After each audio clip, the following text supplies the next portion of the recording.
তো গাইস 2025 সালে কিন্তু ইউটিউব নিয়ে চলে এসেছে মাত্র দুটো আপডেট, এবং প্রথম আপডেটটা হচ্ছে ইউটিউব শর্ট নিয়ে, এন্ড সেকেন্ড আপডেটটা হচ্ছে ইউটিউব কমিউনিটি গাইডলাইন্স নিয়ে। তো তাই আমি আপনাদের রিকোয়েস্ট করবো, আপনি যদি একজন ইউটিউব ক্রিয়েটার হয়ে থাকেন, অবশ্যই এই ভিডিওটি আপনার জন্য অত্যন্ত গুরুত্বপূর্ণ হতে চলেছে। তাই আজকের এই ভিডিওটি আপনারা একদম স্কিপ করবেন না। চলুন ভিডিওটি কন্টিনিউ করা যাক। বাট ভিডিওটি কন্টিনিউ করার আগে আপনাদের কাছে করবো ছোট্ট রিকোয়েস্ট, এই ধরনের হেল্পফুল ভিডিও পেতে অবশ্যই কিন্তু আপনি চ্যানেলটিকে সাবস্ক্রাইব করে দিন। তো চলুন ভিডিওটি কন্টিনিউ করা যাক। তো গাইস এখানে কিন্তু আপনারা দেখতে পাচ্ছেন আমি কিন্তু আমার মোবাইলের স্ক্রিন অ্যাড করে নিয়েছি, এবং এখানে আমি আপনাদের বলবো প্রথম যে আপডেটটা ইউটিউব শর্ট আপডেটটা হচ্ছে ইউটিউব শর্ট নিয়ে। তো গাইস এই আপডেটটা কিন্তু ইউটিউব 2024 সালেই কিন্তু লঞ্চ করেছিল, বাট এটা কিন্তু 2025 সালে কিন্তু জানুয়ারি মাসেতেই কিন্তু কার্যকর হতে চলেছে।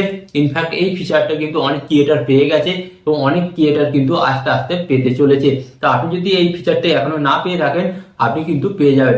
তো গাইস ফিচারটা কি, আপনি ইউটিউব ওপেন করবেন, ওকে, এন্ড ইউটিউব ওপেন করার পর আপনি এখানে কি করবেন, এখানে নিচের দিকে আসবেন, নিচের দিকে যে প্লাস মতন আইকনে ট্যাপ করবেন, এন্ড ট্যাপ করার পর এখানে অপশন পাচ্ছেন, এই যে দেখতে পাচ্ছেন ক্রিয়েট এ শর্ট, এই অপশনে আপনাদের ট্যাপ করতে হবে। এন্ড ক্রিয়েট এ শর্ট অপশনে ট্যাপ করার পর কিন্তু আপনারা এখানে একটি অপশন পেয়ে যাবেন। তো আপনারা কিন্তু এখানে দেখতে পাচ্ছেন এই অপশনটা। তো এরপর আপনারা এই যে উপর দিকে দেখতে পাচ্ছেন যে সেকেন্ড, এই সেকেন্ডের উপর আপনি ট্যাপ করবেন। তো ট্যাপ করার পর এখানে কিন্তু দেখাচ্ছে 60 second and 15 second. But guys অনেকেই কিন্তু এই ফিচারটি পাচ্ছে, এখানে 60 সেকেন্ডের জায়গায় কি দেখাচ্ছে, এখানে কিন্তু 3 মিনিট। হ্যাঁ গাইস, আপনি কিন্তু চাইলে এবার থেকে আপনি 3 মিনিটেরও শর্ট ভিডিও বানাতে পারেন। তো এবার আপনি কমেন্টে জানাবেন যে এই আপডেটটা আপনার ভালো লেগেছে না খারাপ লেগেছে। তো গাইস এই আপডেটটা নিয়ে যখন কথা বলা হয়েছিল অনেক কিন্তু ভালো লাগেনি।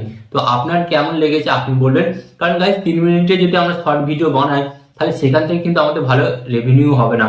বাট আপনি যদি একটা 3 মিনিটের লং ভিডিও বানান এবং সেই ভিডিওটি যদি আপনার ভাইরাল হয়, সেখান থেকে কিন্তু আপনি একটা ভালো রেভিনিউ ইনকাম করতে পারবেন। তাই আমি আপনাদের পার্সোনাল সাজেস্ট করবো, আপনারা শর্ট ভিডিও বানান, 15 সেকেন্ড, 30 সেকেন্ড, 60 সেকেন্ডের পর্যন্ত শর্ট ভিডিও বানান, বাট 3 মিনিটের আপনারা শর্ট ভিডিও বানাবেন না। বানালে আলটিমেট আপনি ভিউজ হয়তো পাবেন, বাট লস কিন্তু আপনারই। এন্ড গাইস এখানে আমি আপনাদের সাথে আলোচনা করব 2 নম্বর যে আপডেটটা এনেছে ইউটিউব কমিউনিটি গাইডলাইন্স রুল। হ্যাঁ, এই আপডেটটা কি হচ্ছে, মিসলেডিং মেটাডেটা। গাইস এখানে মিসলেডিং মেটাডেটা বলতে তো আমরা অনেকেই জানি, আবার অনেকেই জানি না। তো এখানে আমি আপনাদের কাছে শেয়ার করে দিই যারা জানেন না। মিসলেডিং মেটাডেটা মানে হচ্ছে আপনার ভিডিওর মধ্যে ভুলভাল তথ্য প্রদান করা। তো এখানে এবার ইউটিউব কি বলেছে, আপনার ভিডিওর টাইটেলে এবং আপনার ভিডিওর থাম্বনেইলে যে ওয়ার্ড বা যে লেখাগুলি থাকবে সেগুলির কিছু অংশ কিন্তু আপনার ভিডিওর মধ্যে থাকতে হবে। যদি দেখা যায় আপনার ভিডিওর মধ্যে এক আছে এবং আপনার টাইটেল থাম্বনেইলের মধ্যে এক আছে, তাহলে কিন্তু ইউটিউব কিন্তু আপনাকে ডাইরেক্ট কমিউনিটি গাইডলাইন্স টাইপ দেবে। হ্যাঁ গাইস, এটাই হচ্ছে মিসলিডিং মেটাডেটা। তো ইউটিউব এখানে কি বলছে, আপনার ভিডিওর সাথে আপনার ভিডিওর থাম্বনেইল এবং টাইটেলের কিন্তু অবশ্যই কিন্তু মিল থাকতে হবে। না থাকলে কিন্তু এখানে কিন্তু আপনাকে ইউটিউব প্রথমে আপনাদের ওয়ার্নিং দেবে, এন্ড সেকেন্ড কি করবে, কমিউনিটি গাইডলাইন্স ট্যাগ দেবে, এবং আপনার ওই ভিডিওটা ডিলেটও করে দিতে পারে এবং আপনার চ্যানেলটাকেও ডিলেট করে দিতে পারে। আর এখানে কিন্তু ইউটিউব আর একটা নতুন ফিচার এর সাথে অ্যাড করেছে। তো অনেক দর্শকরা কিন্তু রিপোর্ট করে যে আপনি আপনার ভিডিওর মধ্যে ভুলভাল তথ্য শেয়ার করেছেন। তো এটা ডাইরেক্ট ইউটিউবের কাছে যাবে এবং ইউটিউব চেক করবে আপনি আদৌ কি আপনার ভিডিওর মধ্যে ভুলভাল মেটাডেটা ইউজ করেছেন। যদি ভুলভাল মেটাডেটা ইউজ করে থাকেন তাহলে কিন্তু ইউটিউব খুব সহজেই আপনাকে স্ট্রাইক দেবে, এবং যদি ভুলভাল ডেটা কিছু যদি ইউজ না করে থাকেন তাহলে কিন্তু ইউটিউব টিম আপনার ভিডিওটিকে রিভিউ করে ছেড়ে দেবে, আপনাকে কোনো স্ট্রাইক দেবে না। অতএব ভয় পাওয়ার কিচ্ছু নেই। যা টাইটেল থাম্বনেইলে এক লেখেন এবং ভিডিওর মধ্যে আলাদা থাকে তারা কিন্তু সাবধান হয়ে যায়। ওকে, তো এই দুটো আপডেট আপনাদের কেমন লেগেছে অবশ্যই আপনি কমেন্টে জানাবেন।